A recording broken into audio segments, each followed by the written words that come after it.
Hello everyone. My name is Eklavya Sarkar and I'm a research assistant at Idiap Research Institute in Switzerland and a PhD student at EPFL Lausanne. Today I'll be presenting to you my Interspeech 2022 paper called Unsupervised Voice Activity Detection by Modeling Source and System Information using Zero Frequency Filtering. I'll start by presenting an overview of the voice activity detection problem and its current landscape, then provide a background on zero frequency filtering before presenting our proposed method. Then I'll present the experimental setup we used for our method and how we validated it. Then I'll present the other comparative baseline methods. Finally, I'll give the results of our method and discuss the findings. I'll summarize our paper and also quickly present the future directions this work can go in. The voice activity detection problem is a very simple task. It consists of identifying segment boundaries in signals which contain voicing information. We have as input an audio recording containing both speech and non-speech, and our goal is to output boundaries of when we detect speech. It is one of the first few steps to be carried out in any speech technology, and therefore computational efficiency and robustness to noisy data are both essential prerequisites, especially for a state-of-the-art voice activity detection.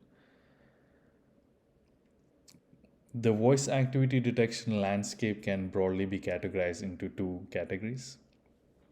We have unsupervised methods, such as linear prediction residual, Tikka energy operator, log spectral energy, as well as supervised methods, which consist of a lot of trained neural networks and Gaussian mixture models.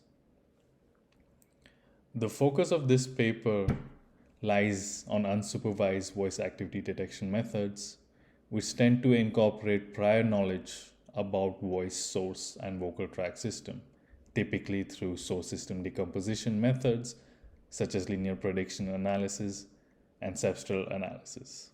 Specifically, we'll be focusing on a method called zero frequency filtering. In recent years, it has been shown that voice source and vocal tract system information can be extracted with the method named zero frequency filtering without making any explicit model assumptions about the speech signal, such as many source system decomposition methods such as LPC and cepstral analysis do. This paper therefore investigates the potential of zero frequency filtering for jointly modeling voice source and vocal tract system information for the purpose of voice activity detection. Towards that, we demonstrate that voice activity detection can effectively be achieved by combining the outputs of a bank of zero frequency filters that carry information related to the fundamental frequency and the first and second format.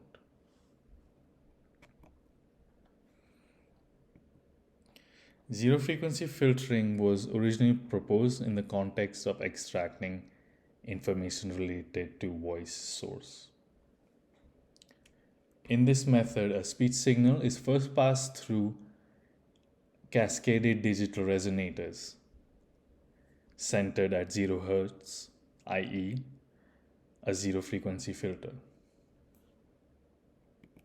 The resulting impulse response of these cascaded resonators, implemented as an integrator, is given by equation 1 and its equivalent transfer function given by equation 2.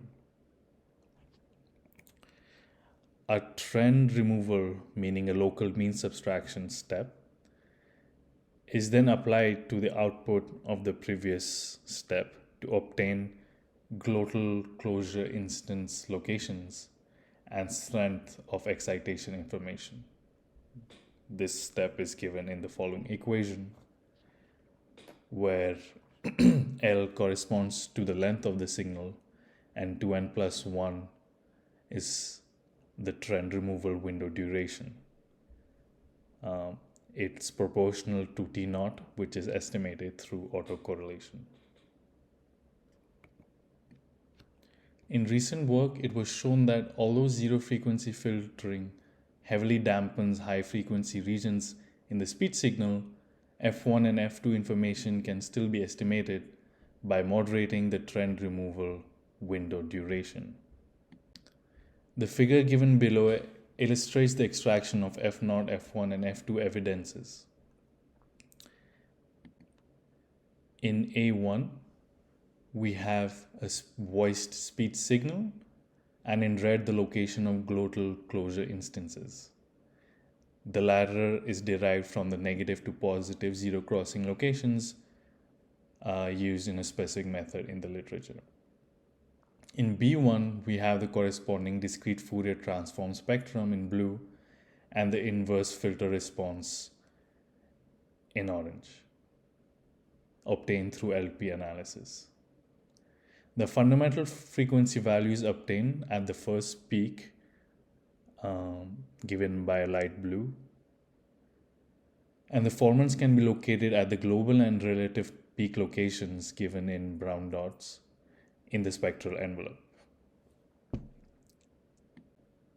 The signals Y0, Y1, and Y2 are obtained by passing the speech signal through the ZFF filter using the first equation,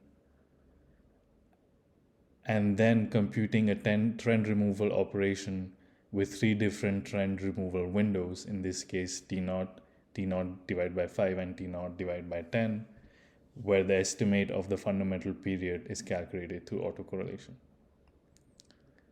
These three signals and their correspondent DFT spectrum response are given in A345 and B345 and their respective peaks, as well as an overlay of the envelope of B2. We can see that the first Y0 signal captures fundamental frequency information, whereas Y1 and Y2 capture F1 and F1 and F2 system information. As motivated in the previous section, zero frequency filtered signals effectively encode salient source and system speech information such as F0, F1, and F2. Furthermore, these evidences are also robust to noise. While selectively focusing on source and system evidences, ZFF also heavily dampens rest of the spectral information, potentially suppressing other interferences. Considering these aspects, we propose the following method to compute VAD. First, we have a source signal, which we send through a ZFF filter, and then we apply a trend removing operation with three different trend removal windows, and we obtain three different signals Y0, Y1, Y2, each of which capture different information. Then we multiply each of these signals with their gradient to obtain D0, D1, D2.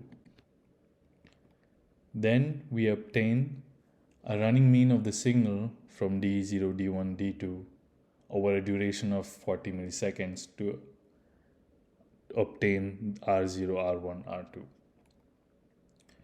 We then accumulate the three signals by adding them up and normalizing them between 0 and 1 to get our summed evidences RC, which we also call the composite signal, which then contains F0, F1, and F2 information.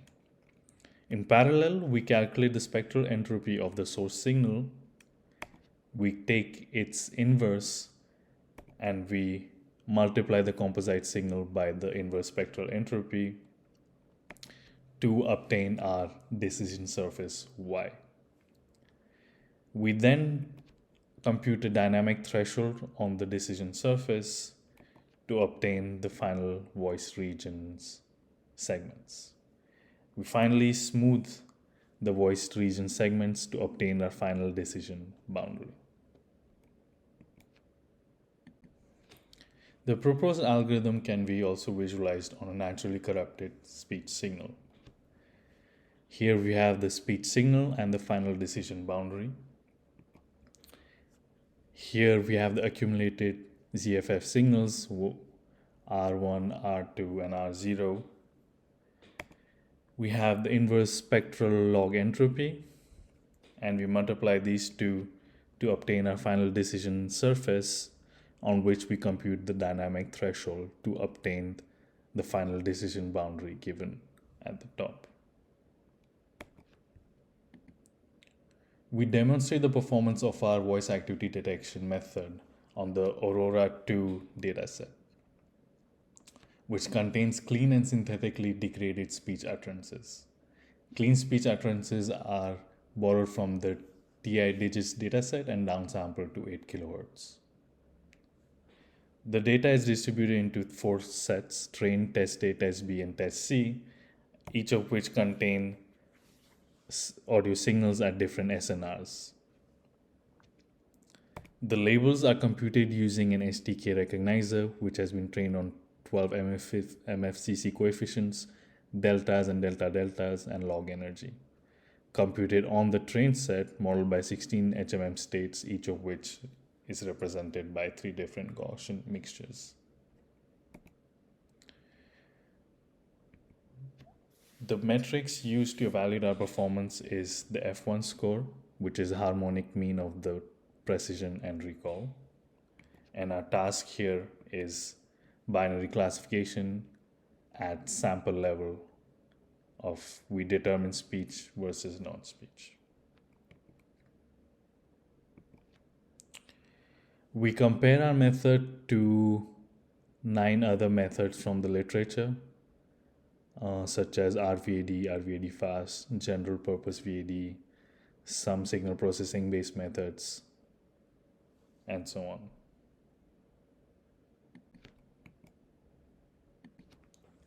The figure on the left shows the performance of different VAD methods. ZFF is given in black. The results show that our method, which uses minimal spectral information, outperforms TO, LSD, LSE, and achieves a performance close to most of the other supervised and unsupervised methods, with the exception of RVP. Our second approach is giving the composite signal as input to RVP. And it is thus interesting to observe that ZFF on RVP, computed without the denoising routine, yields a performance close to RVP. It can also be observed that at very high and low SNRs, ZFF and ZFF on RVP methods yield competing performances.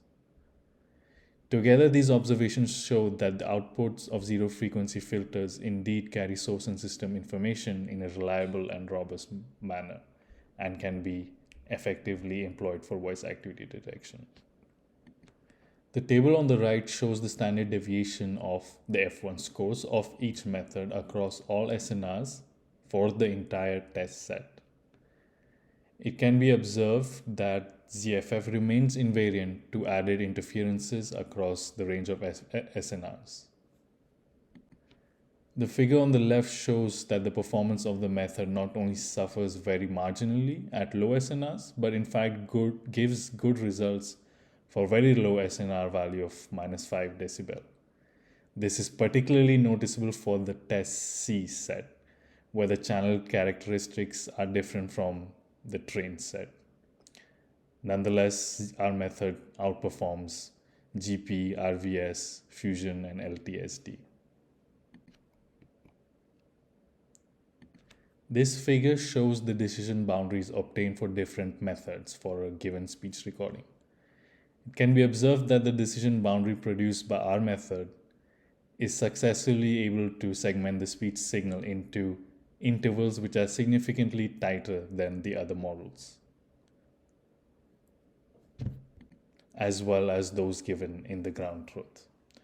In other words, the performance of our method is not that well reflected in the F1 scores compared to other methods because of the broader boundaries of the ground truth segments, even though our method is able to provide a much more granular segmentation. The methods yielding higher performance scores simply comply closer to the broader ground truth boundaries and therefore yield higher F1 scores.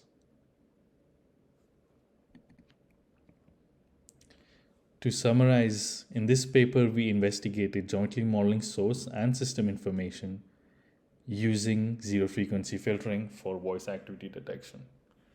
We proposed and validated two approaches for voice activity detection on the Aurora 2 dataset. Our investigations demonstrated that VAD can effectively be performed by either combining filter outputs together to compose a composite signal carrying F0, F1, and F2 information, and then applying a dynamic threshold after spectral entropy-based weighting, which was the first approach and stays in time domain and is less complex, or by passing the composite signal to another VAD as input. We observed that our proposed method produces more refined boundaries compared to other supervised and unsupervised baseline methods in the literature and is robust against degradation as well as channel characteristics.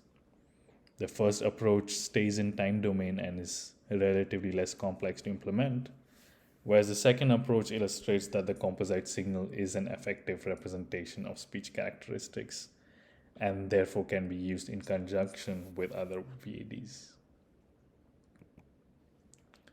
The advantage of our proposed method is that it does not explicitly assume any mathematical model for the produced speech signal in order to acquire source and system information. It can therefore also be potentially extended to other types of audio signals, such as animal and bird vocalizations. We can also model the composite signal using raw waveform neural network based modeling approach for supervised voice activity detection. Thank you for your time.